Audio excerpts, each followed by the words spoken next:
Hey guys, welcome back to my YouTube channel Bihar education by Nidhi academy. तो आज की इस वीडियो में हम लोग देखेंगे गरीबी जो लेसन है उसके अभ्यास के प्रश्न उत्तर को।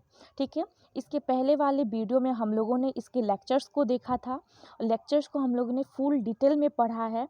अगर आप लोगों में से कोई ऐसा है जो वीडियो को नहीं देखा है तो पहले आप उस वीडियो को जाकर देख लीजिए, उसके बाद इस अभ्यास के प्रश्न उत्तर को देख लीजिएगा, तब जाके आपका बेस मजबूत हो जाएगा इस चैप्टर का। ठीक है, चलिए स्टार्ट करते हैं बिना लेट किए हुए अपनी इस सुपर डुपर वीडियो को। देखिए, पहला क्वेश्चन है हमारा वस्तुनिष्ठ प्रश्न का। ठीक है, तो वस्तुनिष्ठ प्रश्न का जो हमारा पहला क्वेश्चन है कि बिहार में गरीबी रेखा के नीचे जो जीवन यापन करते हैं, जीवन यापन करने वाले ग्रामीण जनसंख्या का प्रतिशत राष्ट्रीय औसत से क्या है। तो राष्ट्रीय जो औसत है उससे कम है या बराबर है या अधिक है या इनमें से कोई नहीं। तो इसका आंसर है अधिक है। ठीक है, चलिए नेक्स्ट बढ़ते हैं। 2 नंबर में हमारा प्रश्न कहता है कि बिहार में 1999 और 2000 में गरीबी रेखा के नीचे रहने वाले ग्रामीण जनसंख्या का प्रतिशत क्या था। तो प्रतिशत जो था वो 42.6% था। ठीक है, अब देखिए यहाँ है थर्ड नंबर कि भारत की प्रमुख आर्थिक समस्या नहीं है। तो भारत की जो प्रमुख आर्थिक समस्या नहीं है वो है औद्योगिक विकास। औद्योगिक विकास जो है भारत की प्रमुख आर्थिक समस्या नहीं है।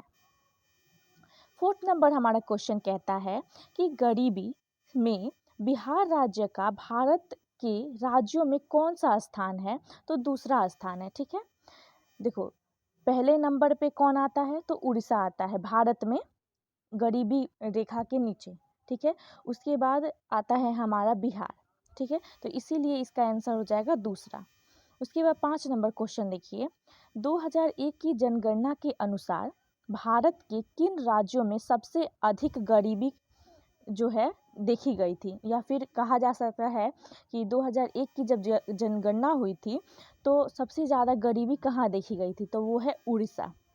उड़ीसा में सबसे ज़्यादा गरीबी देखी गई थी। 6 नंबर क्वेश्चन देखिए कि गरीबी रेखा के नीचे रहना क्या है। तो गरीबी रेखा के नीचे रहना ये तो गरीबी का ही सूचक है। चलिए आगे बढ़ते हैं। शहरी क्षेत्र के व्यक्तियों को प्रतिदिन कितनी कैलोरी भोजन की आवश्यकता पड़ती है। तो हम लोगों ने लेक्चर में पढ़ा था कि 2400 कैलोरी जो है वो ग्रामीण क्षेत्रों में दी जाती है और 2100 कैलोरी जो है वो शहरों में दी जाती है। तो यहाँ शहरी पूछ रहा है, शहरी व्यक्तियों के लिए, तो इसका आंसर क्या होगा 2100 कैलोरी। ऑप्शन नंबर बी हो जाएगा ये 2100 कैलोरी। इसके बाद देखिए, निम्न में से कौन सा प्राकृतिक आपदा के अंतर्गत आते हैं। देखिए, प्राकृतिक आपदा के कहने का मतलब है जो प्राकृतिक घटना होती है। ठीक है, तो प्राकृतिक कृषि जो है ये कृषि तो है नहीं प्राकृतिक आपदा, क्योंकि इससे कोई आपदा होती नहीं है, और उद्योग धंधा ये भी नहीं है। बाढ़ जो है ये प्राकृतिक आपदा है। ठीक है, तो इसका आंसर क्या हो जाएगा बाढ़।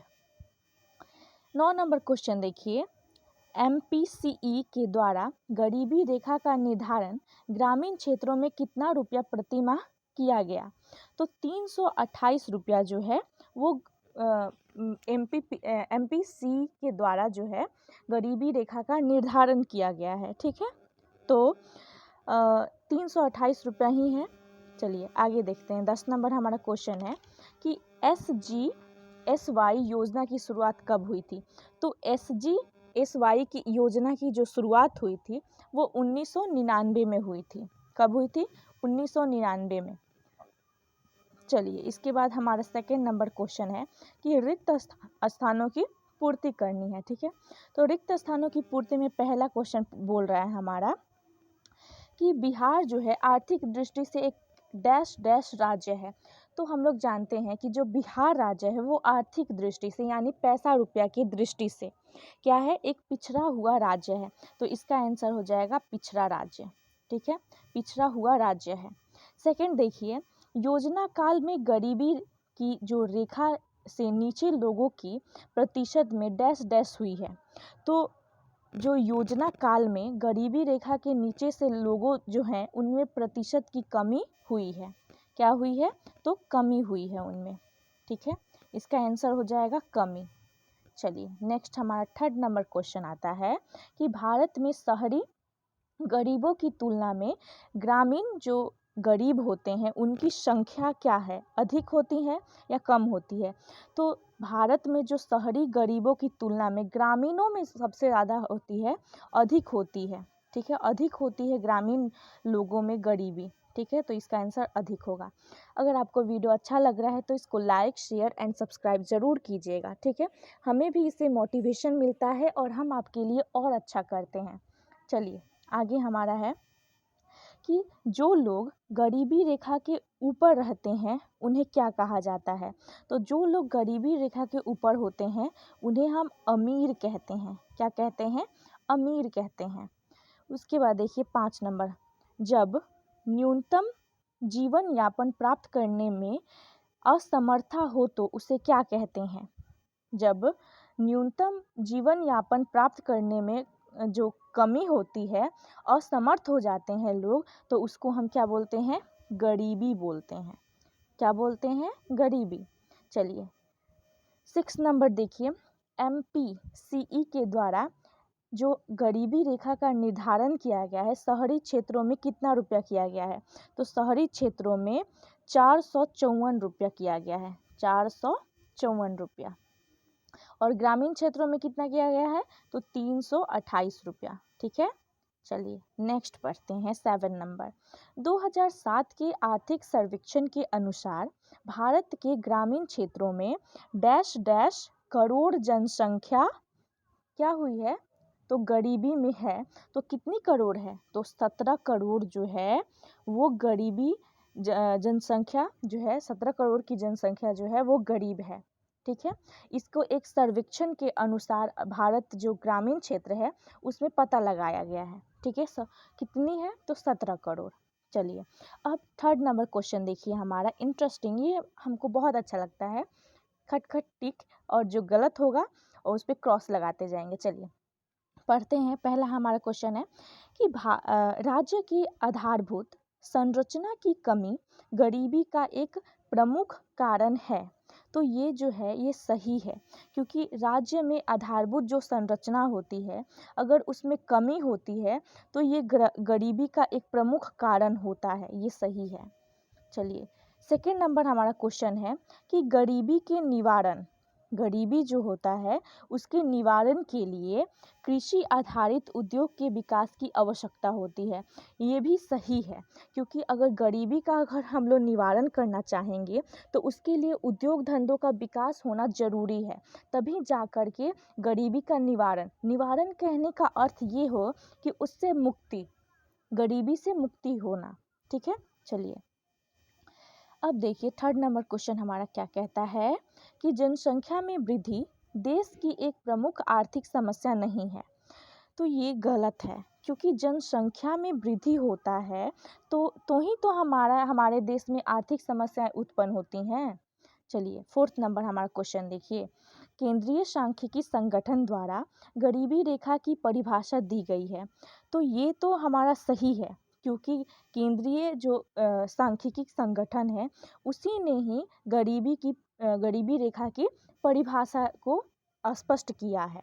ठीक है, उसके बाद हम देखते हैं 5 नंबर क्वेश्चन में कि जो शहरी क्षेत्र के लोग होते हैं, शहरी क्षेत्र के व्यक्ति ग्रामीण के क्षेत्र के व्यक्तियों की अपेक्षा कम काम करते हैं।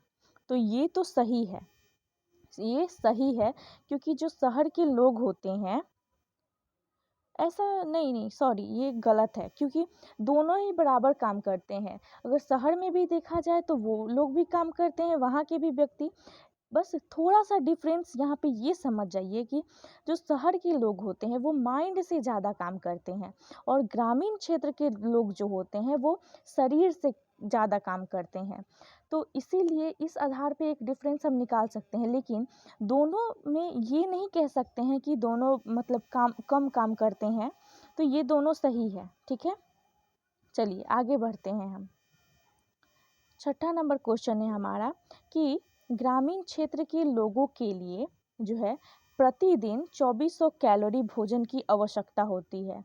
ये सही है हमारा, ठीक है, क्योंकि ग्रामीण क्षेत्र के लोग होते हैं उनको 2400 कैलोरी ज़रूरत होती है, क्योंकि वो शरीर से बहुत ज़्यादा मेहनत करते हैं, और शहरी क्षेत्रों में 2100 कैलोरी दी जाती है, ठीक है। चलिए अब देखिए हमारा, ये देखिए फॉर्मूला है, निम्न संक्षिप्त शब्दों को पूर्ण रूप दें। देखिए पहला है NSO, नेशनल सैंपल ऑर्गेनाइजेशन। इस फॉर्मूला को आप लोग याद कर लीजिएगा। MPCE क्या होता है, तो monthly per capita consumption index, consumption index. उसके बाद है SHG, सेल्फ हेल्प ग्रुप, ठीक है। उसके बाद देखिए SGSY, स्वर्ण जयंती ग्राम स्वरोजगार योजना, ठीक है। इसके बाद देखिए JRY योजना, ये जो होती है जवाहर रोजगार योजना होती है, ठीक है। IRDP, integrated rural development programme, MDMS, इन सारे के बारे में हम लोगों ने लेक्चर में फुल डिटेल में पढ़ा है, तो आप लोग लेक्चर को ज़रूर देख लेंगे ना, तो आपको हर एक पॉइंट इस चैप्टर का समझ में आ जाएगा, ठीक है। चलिए MDMS का मतलब होता है मिड डे मील स्कीम। ये जो मिड डे मील स्कीम होता है, ये सरकार के द्वारा जो होती है, बच्चों को खाना दिया जाता है दोपहर का। ये प्रारंभिक शिक्षा जिन बच्चों को दी जाती है, जैसे पहली कक्षा से लेकर 5वीं कक्षा तक के बच्चों के लिए उपलब्ध है ये सारी चीज़ें। चलिए उसके बाद है NREP, national rural employment programming. उसके बाद है PRMY का मतलब होता है प्राइम मिनिस्टर रोजगार योजना। उसके बाद है PMGY, प्राइम मिनिस्टर ग्रामोदय योजना, ठीक है। चलिए आगे बढ़ते हैं, 5 नंबर क्वेश्चन देखते हैं हम। लघु उत्तरीय प्रश्न, लघु उत्तरीय प्रश्न हमारा है कि योजना आयोग ने किस आधार पर गरीबी रेखा की जो है परिभाषा दी है। तो देखिए योजना आयोग ने मासिक प्रति व्यक्ति उपभोग अध्ययन के आधार पर गरीबी की परिभाषा दी है, ठीक है। चलिए सेकंड नंबर पढ़ते हैं हम अपना, ये है कि गरीबी के 2 विशिष्ट मामलों की विवेचना करें। हमें बताना है कि जो गरीबी है उसके 2 विशिष्ट मामले क्या हैं। तो देखिए गरीबी के 2 विशिष्ट मामले में पहला मामला यह है कि गरीब व्यक्ति भूखमरी से जूझता रहता है, तथा दूसरा मामला है कि वह आश्रयहीनता का भी शिकार बनता है। देखिए जो गरीब लोग होते हैं उनके पास पहली चीज़ ये होती है कि वो भूख के कारण उन्हें मतलब बहुत ज़्यादा कुछ सहना पड़ता है। सबसे ज़्यादा ज़रूरी होता है खाना, लेकिन वो गरीबी में जो लोग रहते हैं वो भूखमरी का शिकार हो जाते हैं। और दूसरा ये हो जाता है कि उनके पास रहने के लिए कुछ नहीं होता है। आश्रयहीनता का अर्थ होगा कि घर नहीं रहना, या फिर किसी चीज़ का मतलब छत नहीं होना, झुग्गी वगैरह में रहते होंगे। तो यही है कि गरीबी में लोग इन्हीं सारी चीज़ों के शिकार हो जाते हैं। आश्रय नहीं होता है, उनके पास रहने के लिए कोई ठिकाना नहीं होता है। चलिए थर्ड देखते हैं हम अपना, कि गरीबी रेखा से आप क्या समझते हैं। तो गरीबी रेखा से तात्पर्य उस सीमा से है जिसके नीचे कोई व्यक्ति जो है अपना जीवन निर्वाह करता है। गरीबी रेखा वो एक सीमा होती है, ये बहुत इम्पॉर्टेंट है, आप 10th में भी जाएंगे तो ये आएगा ज़रूर, ठीक है। तो कहने का अर्थ है गरीबी रेखा का कि जो यह एक सीमा होती है, गरीबी रेखा जो है एक सीमा होती है, जिसमें ये होता है कि जो रेखा के नीचे लोग जो है अपना जीवन यापन करते हैं, उन्हीं को इस गरीबी रेखा के नीचे में रखा जाता है, ठीक है। चलिए आगे देखते हैं, क्या आप समझते हैं कि गरीबी के आकलन का वर्तमान तरीका सही है। उत्तर में देखिए, हाँ मैं समझता हूँ या समझती हूँ। अगर गर्ल्स होंगे तो समझती हूँ, अगर बॉयज़ होंगे तो उनके लिए समझता हूँ, ठीक है। कि गरीबी के आकलन के लिए जो वर्तमान तरीका दिया गया है कि उसको केंद्रीय सांख्यिकी संगठन के द्वारा मापा जाता है या उसका परिभाषा दिया गया है, उसी के द्वारा केंद्रीय जो सरकार होती है वो चीज़ सारा लागू करती हैं। तो इसी के थ्रू जो है इसका आकलन होता है गरीबी का। तो ये हम समझ सकते हैं कि ये गरीबी का जो आकलन है वर्तमान का, वो बिल्कुल सही है। चलिए 5 नंबर देखते हैं अब हम अपना, कि किन किन बातों से सिद्ध होता है कि भारतीय गरीब हैं। तो देखिए यहाँ देखिए उत्तर में, आय और उपभोग के स्तर से कि अध्ययन से यह सिद्ध होता है कि भारतीय गरीब हैं। देखिए भारत में पहली चीज़ ये होती है कि यहाँ आय की कमी है, और आय की कमी है और उपभोग की भी कमी है। इन दोनों के कारण ही जो है भारतीय जो है गरीब हैं। इन्हीं दो बातों से सिद्ध होती है। चलिए देखिए यहाँ क्या दिया गया है कि जो उपभोग की आवश्यकताएं होती हैं वो जुटा नहीं पाते हैं। उपभोग वाली जो वस्तुएं होती हैं उसको हम भारतीय जुटा नहीं पाते हैं। इस प्रकार भी हम कह सकते हैं कि हम लोग जो है भारतीय इसी दो कारणों से गरीब हैं, एक आय के कारण और एक दूसरा उपभोग के कारण। चलिए 6ठा नंबर क्वेश्चन देखते हैं कि गरीबी के कारणों में जनसंख्या वृद्धि की भूमिका जो है क्या है। तो गरीबी के कारणों में सबसे महत्वपूर्ण तो है ही कि जनसंख्या वृद्धि, इसकी बहुत बड़ी भूमिका है। देखिए आंसर में देखिए हम क्या देखते हैं कि गरीबी के कारणों में जनसंख्या वृद्धि एक प्रमुख भूमिका निभाती है। अधिक बच्चों के होने से अभिभावक न तो उनको उचित भोजन दे पाते हैं और न ही अच्छी शिक्षा। आय से अधिक व्यय से व्यक्ति गरीब से गरीब होता जाता है। कहने का अर्थ ये है कि अगर गरीबी में जनसंख्या बढ़ रही है तो ये बहुत ही मतलब प्रमुख कारण है गरीबी का, क्योंकि इसलिए गरीबी का कारण है प्रमुख, क्योंकि देखिए जो गरीब लोग होते हैं वो उनके पास ये चीज़ होता है कि अगर शिक्षा नहीं होती है तो वो बच्चों की पैदाइश भी ज़्यादा करते हैं, जिससे एक तो उनके पास खाने के लिए नहीं होता है, फिर उनकी जो पीढ़ी आती है उनके पास भी नहीं होती है कुछ खाने के लिए। तो इसी के कारण जो होते हैं वो अपने बच्चों को स्कूल नहीं भेज पाते हैं और ना ही उनको उचित खाना दे पाते हैं। और उचित खाना नहीं मिलेगा तो वो कुपोषण के शिकार हो जाते हैं। तो इसी प्रकार हम कह सकते हैं कि जो गरीबी के कारण में है जनसंख्या वृद्धि, ये महत्वपूर्ण भूमिका निभाती है। चलिए आगे देखते हैं। भारत में गरीबी के किन्हीं 4 प्रमुख कारण को बताना है।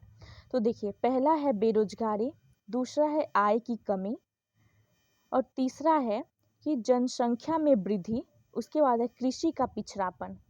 कहने का अर्थ ये है कि बेरोजगारी भी सबसे बड़ी समस्या है और आय की कमी भी बहुत बड़ी समस्या है और जनसंख्या में वृद्धि तो बहुत बड़ी ही समस्या है और कृषि का पिछड़ापन भी बहुत बड़ी समस्या है।